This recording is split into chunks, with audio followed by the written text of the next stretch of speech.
Ever wondered why a tiny cup of rice can feed an entire family? It's not just about water absorption.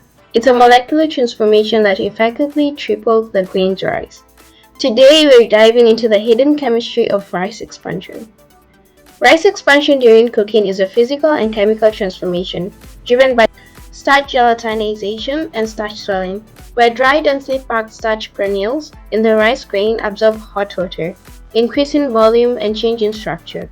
A handful of dry rice can expand to over 200 and 225% of its original volume within 25 to 30 minutes of boiling or steaming. Let's do a breakdown of the science behind this phenomenon. It starts with the composition of rice.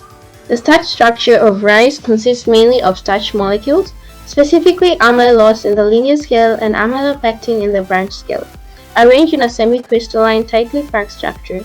The dry state of raw rice contains very little water, making the granules compact, hard, and translucent. The process of expansion, often termed as gelatinization, starts with hydration. When rice is heated in water in temperatures of 60 to 80 degrees Celsius, the water molecules diffuse into the rice grain. Then swelling occurs, where the water disrupts the hydrogen bonds in the starch granules, causing them to swell, lose their semi-crystalline structure, and absorb water molecules. Then there's a gel formation. The starch break down and form a gelatinous network that holds water. The granules expand significantly, taking up more space and making the rice soft and fluffy. There are key factors affecting expansion. One of them is temperature.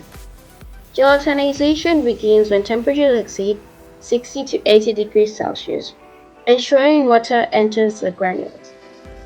The volume expansion ratio is also positively correlated with the water to rice ratio, with higher ratios allowing for greater expansion.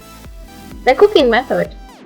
Steam heating, which most of us do, typically results in a higher volume expansion rate compared to soaking or microwave heating, with maximum expansion often achieved around 30 minutes of heating.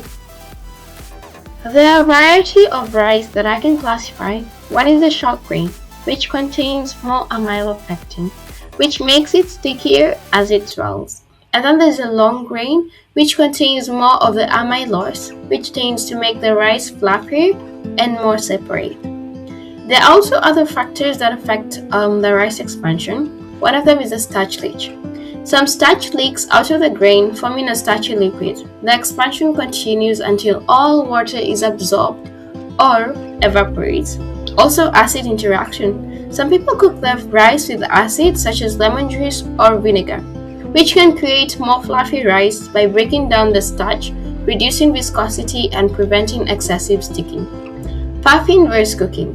Puffed rice looks like cereals, occurs when steamed, conditioned, pre-gelatinized grains are rapidly heated, causing the moisture inside to turn into steam and break the grain structure, expanding it 8 times or more. Explorons la science ensemble.